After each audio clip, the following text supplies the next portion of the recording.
Hello friends, welcome to SM trading channel. So market close ಆಗಿದೆ. Closing market ನೋಡೋಣ. Nifty ಬಂದು 100 point positive ಆಗಿದೆ. Next 50 ಬಂದು 0.22% positive ಆಗಿದೆ. ಆಯಿಲ್ ಆ್ಯಂಡ್ ಗ್ಯಾಸ್ ಬಂದು 0.5% ಡೌನಲ್ಲಿ ಕ್ಲೋಸ್ ಆಗಿದೆ. ನಿಫ್ಟಿ ಬ್ಯಾಂಕ್ ಬಂದು 0.3% ಪಾಸಿಟಿವ್ ಆಗಿದೆ.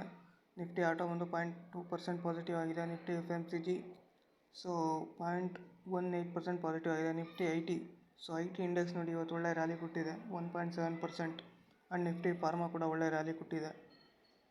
ಸೊ ನಿಫ್ಟಿ ಸ್ಮಾಲ್ ಕ್ಯಾಪ್ 50 ಬಂದು 1.25% ಪಾಸಿಟಿವ್ ಆಗಿದೆ. ನಿಫ್ಟಿ ಮಿಡ್ ಕ್ಯಾಪ್ 50 ಬಂದು 1.4% ಪಾಸಿಟಿವ್ ಆಗಿದೆ. ಹಾಗೆ ನಿಫ್ಟಿ 100 ಬಂದು 0.4%, ನಿಫ್ಟಿ 200 ಬಂದು 0.5% ಪಾಸಿಟಿವ್ ಆಗಿದೆ. ನಿಫ್ಟಿ ಪ್ರೈವೇಟ್ ಬ್ಯಾಂಕ್ 0.5% ಪಾಸಿಟಿವ್ ಆಗಿದೆ. ನಿಫ್ಟಿ ಫೈನಾನ್ಷಿಯಲ್ ಸರ್ವಿಸಸ್ ಇವತ್ತು ನೆಗೆಟಿವ್ ಅಲ್ಲಿ ಕ್ಲೋಸ್ ಕೊಟ್ಟಿದೆ. ಸೊ ನೆಕ್ಸ್ಟು ನಾವು ಮೇನ್ ಸ್ಟಾಕ್ಸಿಗೆ ಬಂದರೆ ರಿಲಯನ್ಸ್ ನೋಡಿ ಫ್ಲಾಟ್ ಇದೆ.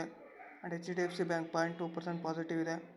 ಸೊ HDFC ಲೈಫ್ ಇನ್ಶೂರೆನ್ಸ್ ಇವತ್ತು ಒಳ್ಳೆ ಫಾಲ್ ಆಗಿದೆ.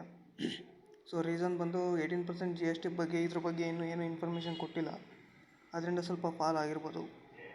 ನಿಫ್ಟಿ ಬ್ಯಾಂಕ್ ನೋಡಿ ICICI ಬ್ಯಾಂಕ್ 0.2% ಪಾಸಿಟಿವ್ ಇದೆ. SBI ಬಂದು ಫ್ಲಾಟ್ ಇದೆ. ಸೊ ಇನ್ಫಿ ಬಂದು ಇವತ್ತು ನಿಯರ್ಲಿ 1% ರ್ಯಾಲಿ ಆಗಿದೆ. ನೆಕ್ಸ್ಟ್ HUL ನೆನ್ನೆ ಒಳ್ಳೆ ರ್ಯಾಲಿ ಕೊಟ್ಟಿತ್ತು, ಇವತ್ತು 0.8% ಫಾಲ್ ಆಗಿದೆ. ಸನ್ ಫಾರ್ಮಾ 0.5% ರ್ಯಾಲಿ ಆಗಿದೆ. ಆ್ಯಂಡ್ ಆಕ್ಸಿಸ್ ಬ್ಯಾಂಕ್ ನೋಡಿ 1.4% ಪಾಸಿಟಿವ್ ಇದೆ ಇವತ್ತು. ಸೊ ಅದಾನಿ ಪೋರ್ಟ್ 1.22% ಪಾಸಿಟಿವ್ ಇದೆ. ಟೈಟಾನ್ 1.16% ಪಾಸಿಟಿವ್ ಇದೆ. ಬಜಾಜ್ ಫಿನ್ಸರ್ವಲ್ಲಿ ನಿಯರ್ಲಿ 2% ಫಾಲ್ ಆಗಿದೆ.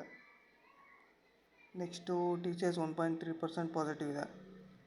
ಸೊ ಓಕೆ, ವಿಡಿಯೋ ಇಷ್ಟ ಆದರೆ ಲೈಕ್ ಮಾಡಿ, ಶೇರ್ ಮಾಡಿ, ಸಬ್ಸ್ಕ್ರೈಬ್ ಮಾಡಿ.